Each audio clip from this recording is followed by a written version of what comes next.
नमस्कार विद्यार्थी मित्रांनो, आज आपण या व्हिडिओमध्ये पाहणार आहोत इयत्ता 7वी स्कॉलरशिप आकृत्यावर विचारले जाणारे प्रश्न। आता बुद्धिमत्ता विभाग 2 यामधील वर्गीकरण या टॉपिकमधील हे प्रश्न आहेत। गटात न बसणाऱ्या आकृत्या कोणत्या, असे प्रश्न परीक्षेला विचारले जाते। पुढील प्रश्नातील पर्यायात 3 आकृत्यांचा त्यांच्यातील सारखेपणामुळे एक गट बनतो। गटात न बसणारी आकृती ओळखून योग्य पर्याय क्रमांकाचे वर्तुळ रंगवा। यावर आधारित प्रश्न आज आपण या भागामध्ये पाहणार आहोत किंवा या लेसनमध्ये पाहणार आहोत। तुम्ही जर चॅनलवर नवीन असाल तर चॅनलला सबस्क्राईब करा। या आधीचे पण व्हिडिओ अपलोड केले आहेत। इंग्रजी वर्णमाला, अक्षरमाला किंवा वर्गीकरण यामधील गटात न बसणारे शब्द यावरही व्हिडिओ चॅनलवर अपलोड केला आहे। जर नवीन असाल तर चॅनलच्या प्लेलिस्टमध्ये जाऊन तुम्ही ते व्हिडिओ पाहू शकता। तर परीक्षा आता जवळ आलेली आहे, त्यामुळे परीक्षेसाठी अतिशय महत्त्वाचे असे प्रश्न आहेत। त्यामुळे सर्व टॉपिकवरील प्रश्न आपण व्हिडिओ चॅनलवर अपलोड करत आहोत। चॅनलला सबस्क्राईब करा, लाईक करा। चला तर मग आता वेळ न घालवता आकृत्यावरील प्रश्न पाहणार आहोत। तर पहिला प्रश्न आहे, इथे तुम्हाला आकृती दिसत आहे, त्यामध्ये चौकोन आहेत आणि चौकोन एकात एक गुंफलेले दिसत आहेत। दुसरी आकृती आहे, त्यामध्ये त्रिकोण आहेत आणि ते त्रिकोण सुद्धा एकात एक गुंफलेले आहेत। तिसरी जी आकृती आहे त्यामध्ये वर्तुळ आहेत, परंतु ते वर्तुळ एकत्र न दिसता स्वतंत्र दिसत आहे। या आकृत्यांचे निरीक्षण केल्यास आपल्याला त्यातील फरक दिसून येतो। त्यामध्ये चौथी आकृती आहे, यामध्ये सुद्धा चौकोन आहेत आणि ते चौकोन एकात एक गुंफलेले आहेत।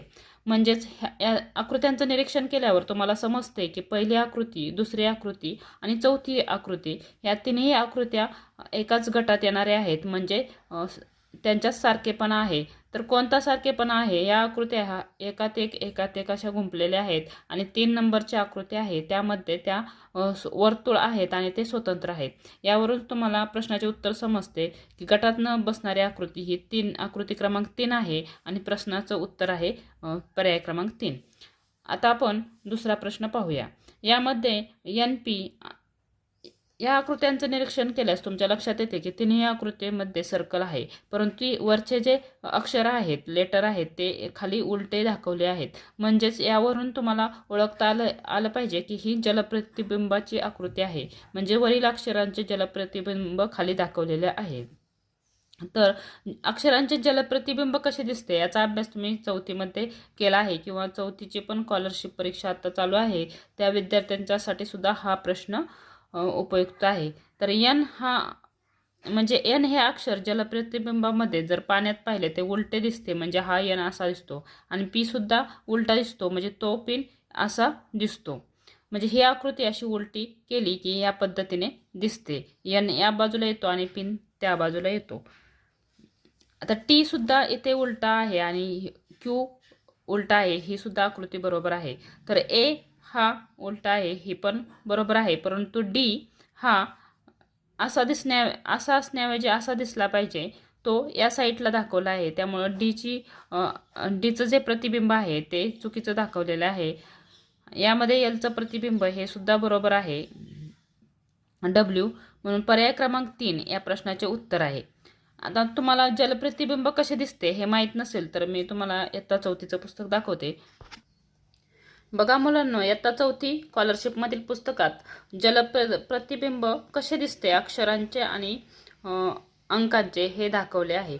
पहा, बी हे अक्षर बी सारखेच दिसते, पाण्यातील जलप्रतिबिंब। डी हे डी सारखेच दिसते, एफ सारखा दिसतो। म्हणजे आपण इथे पाहिला पर्याय क्रमांक 3, इथे हा डी याचप्रमाणे खाली दिसला पाहिजे। हा डी बघा,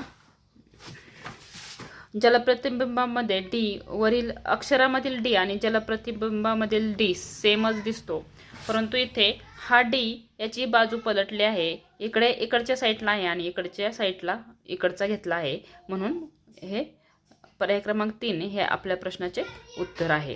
आणि यामध्ये बघा, एलची बाजू इकडेच आहे, इकडे पण एलची बाजू इकडेच आहे, फक्त एल असा उभा आहे, तो पलटी झाला आहे आणि इथं टी पण तसंच आहे। इथं पी तुम्ही पाहू शकता, पीची बाजू इकडे आहे आणि ह्याच्यामध्ये सुद्धा पीची ही तोंड आहे ते इकडेच आहे, फक्त पलटी झाला, उलटा दाखवला आहे। त्यामुळे पर्याय क्रमांक 3 हे उत्तर आहे। पहा, इथे तुम्ही बाकीचे जे अक्षर आहेत ते सुद्धा पाहू शकता. एच आहे तसा दिसतो. एफ पण फक्त उलटा झाला आहे, तोंड त्याचा आहे ते आहे त्याच बाजूला आहे, हे तुम्ही लक्षात ठेवायचं आहे.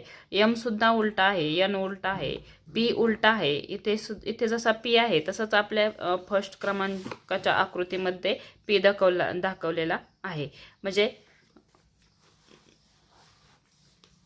आणखीन पहा, आर सुद्धा असाच उलटा केला आहे, टी उलटा आहे, एक्स आहे आणि झेड. तुम्ही जर जलप्रतिबिंब यावर व्यवस्थित अभ्यास केला तर तुम्हाला हे लगेच लक्षात येईल कोणते अक्षर बरोबर दिले आहे आणि कोणते चुकीचे दिले आहे. त्यामुळे पर्याय क्रमांक 3 हे उत्तर आहे आणि प्रश्न क्रमांक 2चे उत्तर आहे पर्याय क्रमांक 3. आता तुम्हाला हे समजलं असेल. आता आपण पाहूया प्रश्न क्रमांक 3. प्रश्न क्रमांक 3 मध्ये इथे चारही आकृत्या सेम आहेत किंवा त्यांच्या बाजू उलट्या करून दिल्या आहेत. आता इथे आहे चौरस, त्रिकोण आणि इथे एक आयताकृती, त्याला इथे एक शेप दिला आहे. आता यामध्ये हा जो चौरस आहे यामध्ये याचं जर निरीक्षण केलं तर तुमच्या लक्षात येईल या चौरसामध्ये ज्या रेषा आहेत त्या तिरक्या आहेत, त्रिकोणामधील रेषा आडव्या आहेत आणि या आकृतीतील रेषा सुद्धा तिरक्या आहेत. आता बघा, इथे सुद्धा त्रिकोणातील रेषा आडव्या आहेत. इथे जसं आहे तसेच इथे तिरक्या रेषा आहेत आणि इथे सुद्धा तिरक्या रेषा आहेत.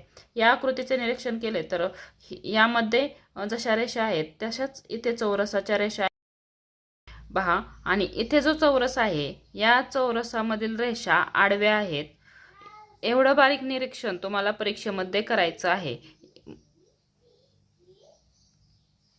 आणि हा जो पंचकोन आहे यातील रेषा उभ्याच आहेत, परंतु फक्त चौरसातील रेषा आडव्या आहेत आणि त्रिकोणातील इथे आडव्या रेषा दिल्या आहेत तर इथे तिरप्या दिल्या आहेत. त्यामुळे वेगळी आकृती कोणती आहे तर 4 नंबरची आकृती ही वेगळी आहे. म्हणून पर्याय क्रमांक 3चे उत्तर आहे 4. आता प्रश्न क्रमांक 4 यामध्ये छत्री दिली आहे. पहा, या छत्र्यांचं निरीक्षण केलं तर तुम्हाला हे समजतं की प्रत्येक छत्रीच्या इथे चौकोन आहे आणि इथे गोल आहे. इथे छत्री उलटी आहे, इथे ती आडवी केली आहे, इथे खाली केली आहे. परंतु या जर छत्र्या सगळ्या उभ्या केल्या, तुम्ही त्या छत्र्या उभ्या करून पाहायच्या आहेत. ही जर छत्री उभी केली तर छत्रीचा हा चौकोन आहे तो डाव्या बाजूला आणि गोल आहे तो उजव्या बाजूला येणार आहे. पहा, ही छत्री उभी केली, ह्याचा सुद्धा चौकोन डाव्या बाजूला आणि गोल उभ्या बाजूला येणार आहे. आणि ही छत्री उभी केली तर त्याचा चौकोन डाव्या बाजूला आणि गोल उजव्या बाजूला येणार आहे. तसेच 4 नंबरची छत्री जर उभी केली तर त्याचा हा चौकोन उजव्या बाजूला आणि गोल डाव्या बाजूला येणार आहे. म्हणून पर्याय क्रमांक 3 ह्या तिन्ही छत्र्या एकसारख्याच येणार आहेत आणि ही छत्री वेगळी येणार आहे. म्हणून पर्याय क्रमांक 4 हे या प्रश्नाचं उत्तर आहे. बघा, हे प्रश्न जर नीट निरीक्षण करून तुम्ही सोडवले तर तुम्हाला चांगले मार्क भेटू शकतात किंवा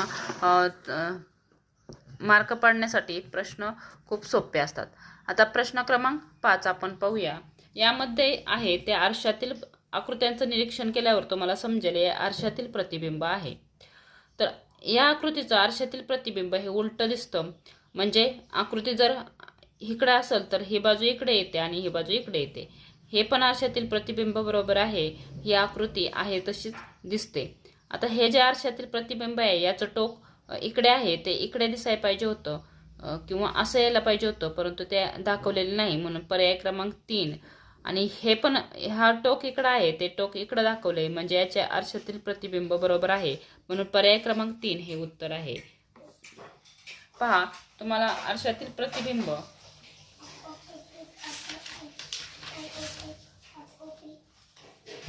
बघा, आरशातील प्रतिबिंब कसे दिसते. ह्याचं ए टोक इकडं आहे, ते आरशात मध्ये इकडे दिसतं, म्हणजे उलट दिसतं. इथे आपण पाहिली ही आकृती विचारलेली आहे वरील प्रश्नामध्ये. पहा, याचं आरशातील प्रतिबिंब इकडे जसं आहे तसंच इकडे पण दिसतं. म्हणून हा पण पर्याय बरोबर आहे. आणि एक्सचा पर्याय आहे, म्हणजे आरशातील प्रतिबिंब उलट दिसतं. इकडं 2 असं आहे तर असा दिसतो, म्हणजे ही आकृती या बाजूला येते. म्हणून या आकृतीत पर्याय क्रमांक 3 हा यारो आहे तो ह्या बाजूला असा गेला पाहिजे, पण तो आहे त्याच बाजूला दाखवला आहे. म्हणून पर्याय क्रमांक 3 हे उत्तर आहे.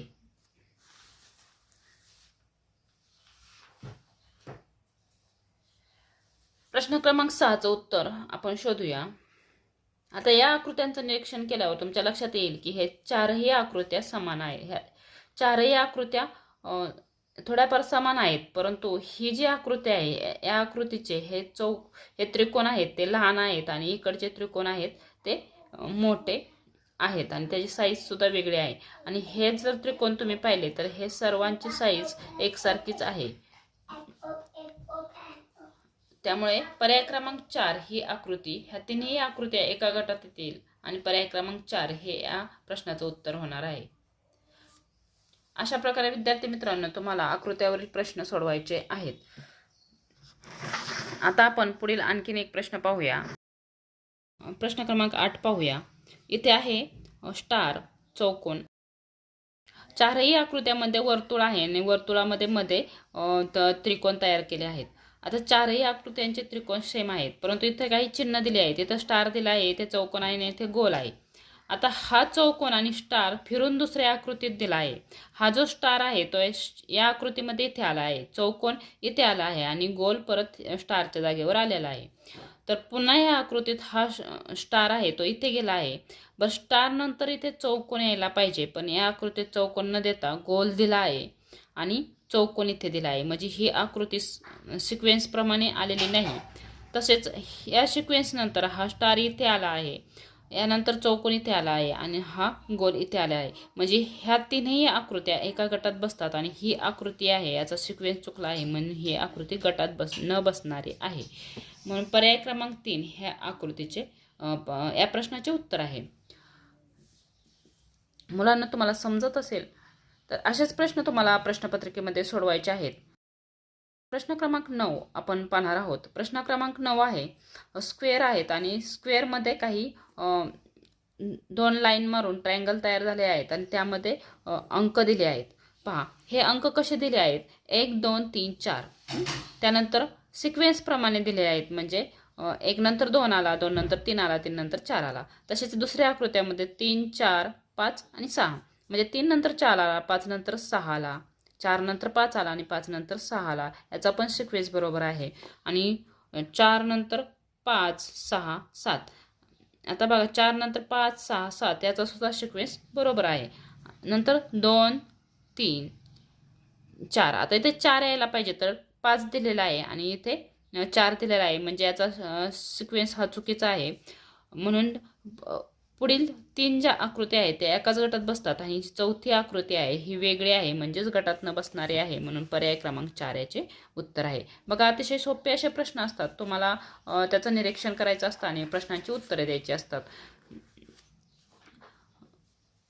यामध्ये तुमचं निरीक्षण हे चांगलं असणं आवश्यक आहे आणि स्टेप बाय स्टेप एका एका आकृतीचं निरीक्षण करून जर उत्तरे दिली तर तुम्ही सहजपणे मार्क मिळवू शकता. प्रश्न क्रमांक 10 पाहणार आहोत. यामध्ये याचं जर निरीक्षण केलं तर ह्या चारही आकृतीमध्ये काय फरक आहे ते तुमच्या लगेच लक्षात येते. बघा, काय फरक दिसत आहे. इथे त्रिकोण आहे आणि त्रिकोणाच्या बाजूला हे 2 गोल आहेत आणि खालची जी लाईन आहे त्याच्या खाली हा गोल आहे, त्याच्यामध्ये रेषा आहेत. तसेच इथे पण तसंच आहे. त्रिकोणाच्या दोन्ही बाजूला गोल आहेत आणि हा गोलमध्ये आडव्या रेषा मारलेल्या आहेत. 3 नंबरची आकृती आहे. आता या आकृतीमध्ये हा गोल इथे पाहिजे आणि हे दोन्ही गोल साईडला पाहिजे, तर तसे दिले नाही म्हणून ही आकृती वेगळी होणार आहे.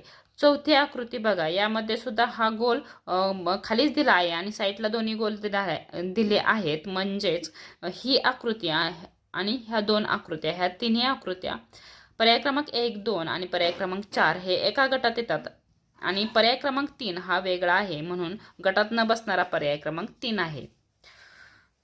म्हणजे प्रश्न क्रमांक 10चे उत्तर होणार आहे पर्याय. आता आपण प्रश्न क्रमांक 11 पाहणार आहोत. यामध्ये 4 अक्षरं दिली आहेत. पहा, या अक्षराचे निरीक्षण केल्यास तुमच्या एक लक्षात येईल की पहिली जी आकृती आहे याच्यामध्ये जर रेष ओढली आणि एका वेग दुमडली तर त्याचे 2 भाग समान होणार आहेत. ही जी आकृती आहे याच्या मधोमध जर रेष ओढली आणि ते भाग एका वेग दुमडले तर त्याचे समान 2 भाग होणार आहेत. ही आकृती आहे याच्या मध्ये एक रेष ओढली आणि ते एका वेग दुमडलं तर त्याचे 2 भाग होणार आहे, समान भाग होणार आहेत. पण ही आकृती ह्याच्यामध्ये जर रेष ओढली तर ते भाग तंतोतंत जुळणार आहेत का, तर नाही जुळणार. म्हणून पर्याय क्रमांक 4 हे या प्रश्नाचं उत्तर आहे. 11व्या प्रश्नाचे उत्तर आहे. अशा प्रकारे प्रश्नांची उत्तरे, आकृत्यावर आधारित आलेल्या प्रश्नांची उत्तरे तुम्हाला सोडवायची आहेत. व्हिडिओ आवडला असेल तर व्हिडिओला लाईक करा, शेअर करा, सबस्क्राईब करा, तुमच्या मित्रमैत्रिणींना शेअर करा. थँक्यू. भेटूया पुढील व्हिडिओमध्ये.